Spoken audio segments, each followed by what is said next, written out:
Untuk kamu yang klik video ini, kemungkinan besar kamu pernah merasakan rasa sedih, rasa sakit akibat kehilangan. Entah kehilangan sesuatu ataupun seseorang. Karena kehilangan bukan melulu tentang orang.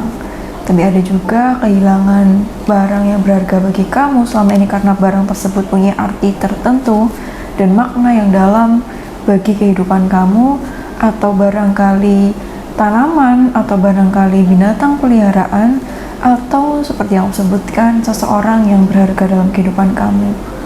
Kehilangan dengan berbagai macam alasan, kehilangan dengan berbagai macam sebab yang saat ini mungkin masih meninggalkan luka, membuat kamu sedih. Ada bagian tertentu yang menurut kamu merasa hilang or missing puzzle piece yang selama ini ada menjadi tidak ada, yang itu meninggalkan perbedaan yang kamu rasakan. Yang tentu juga setiap orang kedalaman rasa kehilangan yang dirasakan itu beda-beda. Mungkin rasa yang kamu rasakan lebih mendalam karena ketika ditinggalkan tetangga yang pindah keluar kota, dengan ditinggalkan seseorang yang kamu cintai, kamu anggap pasangan sebelumnya, itu pasti rasanya beda. Dan di sini setiap orang menghadapi rasa sedih, proses duka yang dialami dengan berbagai macam cara. Jadi A, B, C, setiap orang punya cara yang berbeda. Namun di antara semuanya, jika kamu sedih karena kehilangan sesuatu, kehilangan seseorang yang penting bagi kamu, itu adalah perasaan normal yang harus diakui.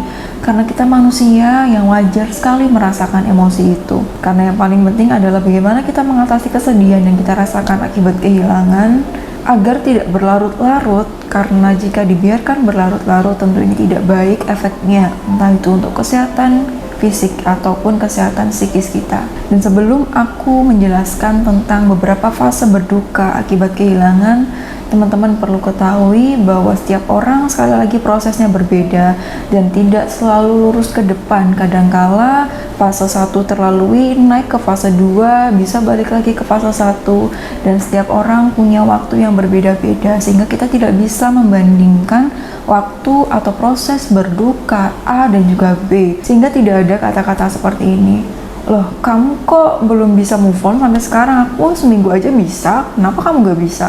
Karena ini justru akan bisa menambah luka dan bisa menghambat proses fase berduka itu sendiri. Jadi proses berduka dimulai dari seseorang merasa kehilangan sampai dia bisa menerima.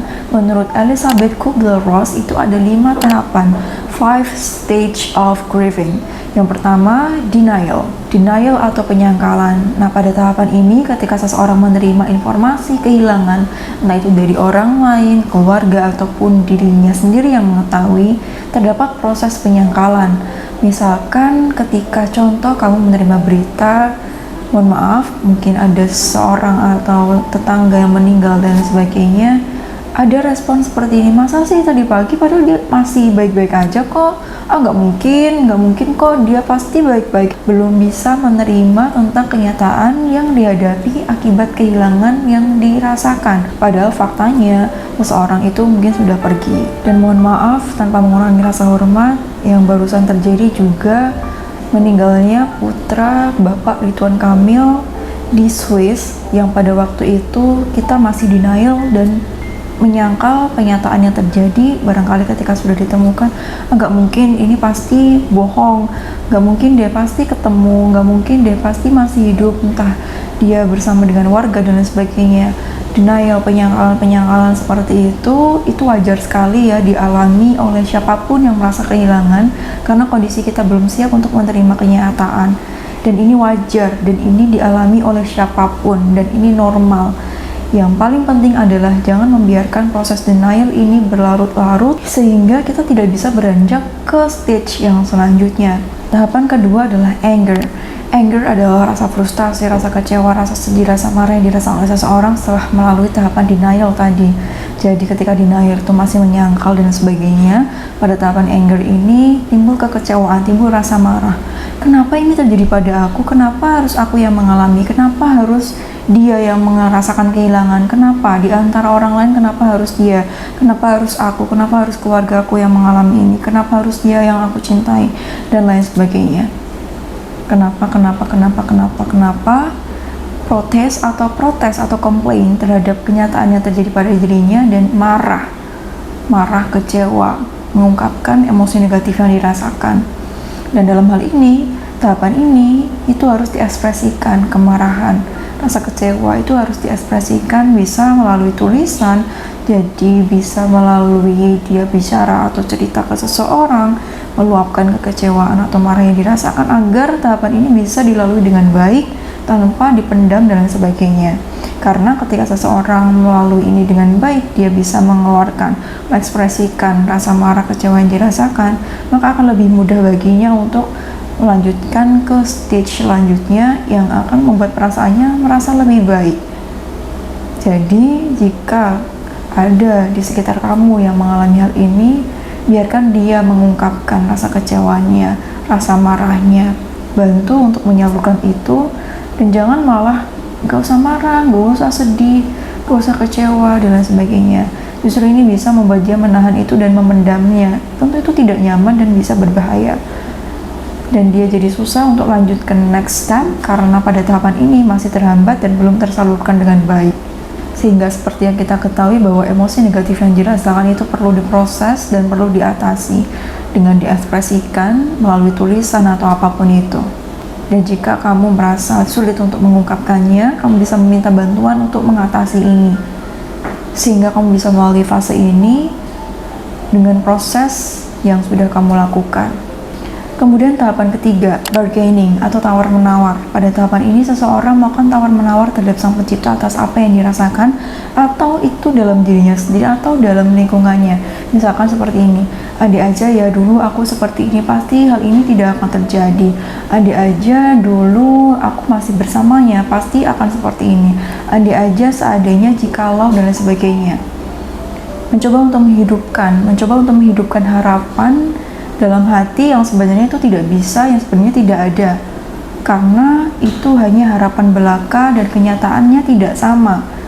Seseorang yang sudah pergi tidak bisa kembali lagi, seorang yang sudah meninggal tidak bisa kembali lagi.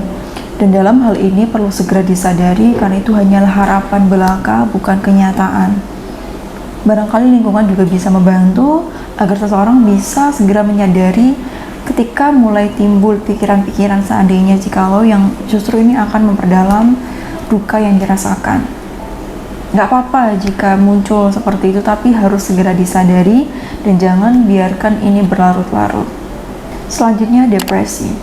Merasa putus asa karena tidak punya kendali terhadap keadaan yang diciptakan, karena tidak punya kendali untuk mewujudkan harapan, misalkan ingin dia tetap berada di sini, ingin dia terus bersama dengannya, namun karena tidak bisa, timbul rasa menyesal, timbul rasa putus asa dan sedih yang dirasakan dari dalam diri sendiri.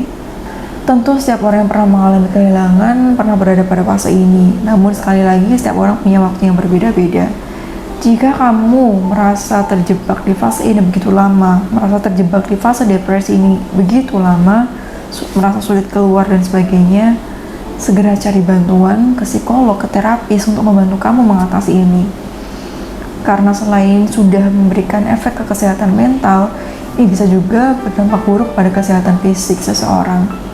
Tentu tidak enak dan tidak nyaman, namun bagaimana itu bisa teratasi jika tidak diobati? Jadi ayo kita cari bantuan untuk mengatasi ini, karena mungkin penyebab seseorang susah move on pada tahapan ini tuh berbeda-beda, sehingga solusi A belum tentu bisa digunakan untuk orang B dan lain sebagainya. Sehingga perlu ngobrol secara personal, ngobrol secara dalam untuk mengetahui apa sebabnya susah untuk beranjak dari fase ini, sehingga mendapatkan solusi yang tepat juga seperti itu. Selanjutnya tahapan terakhir yaitu adalah acceptance, penerimaan. Pada tahapan ini seseorang sudah melalui beberapa fase tadi, denial, kemudian anger, dia sedih, dia kecewa, dia marah, kemudian bargaining, sempat berandai-andai, sempat melalui fase depresi. Seseorang sudah melalui beberapa fase ini, kemudian dia bisa menerima. Oke, aku tahu dia sudah pergi dan aku memang sempat sedih karena kehilangan dirinya, namun sekarang aku merasa aku bisa menjalankan hidup, bisa melalui hidup aku, bisa melanjutkan kehidupan aku meskipun tanpa dia.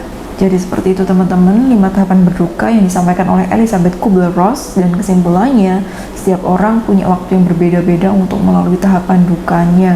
Kita tidak bisa menyamakan antara orang A, B, C, dan lain sebagainya karena semua punya waktunya sendiri. Karena bagaimana seseorang bisa sampai ke tahapan menerima, bagaimana seseorang bisa sampai tahapan acceptance, itu bukan tentang lomba siapa yang cepat sampai ke sana, tapi bagaimana seseorang itu melalui setiap proses tahapan grieving yang dilalui hingga akhirnya dia bisa benar-benar menerima kenyataan yang dihadapi. Dan dalam hal ini mengingatkan kita betapa kuatnya Bapak Ridwan Kamil melalui beberapa stage atau proses ini dengan sangat kuat. Kehilangan seseorang yang berharga dan penting dalam kehidupan kita itu adalah hal yang tidak mudah untuk dilalui. Untuk beberapa orang, menghadapi rasa kehilangan seseorang yang dicintai, seseorang yang berharga dalam kehidupan kita, itu bukan hal yang mudah untuk dilalui. Maka dari itu, ketika kamu merasa kesulitan, boleh banget dan sangat disarankan untuk meminta bantuan. Kamu bisa ke psikolog atau ke terapis untuk menghadapi itu, untuk melalui beberapa fase tersebut. Sulit bukan berarti tidak bisa, berat bukan berarti tidak bisa untuk dilalui, karena setiap masalah, setiap ujian hidup yang kita punya, itu Allah sudah sediakan solusi. Jadi selain berusaha, kita juga harus berdoa untuk meminta kemudahan dalam melalui proses duka atau kehilangan yang dirasakan. Jadi seperti itu teman-teman, semoga video ini bermanfaat. Mohon maaf apabila ada perkataan yang mungkin men-trigger kamu dan sebagainya, karena tujuan video ini adalah agar kamu yang merasakan, agar kamu yang saat ini sedang merasa kehilangan, kamu perlu tahu bahwa kamu akan sampai pada tahapan acceptance. Kamu akan sampai pada tahapan penerimaan.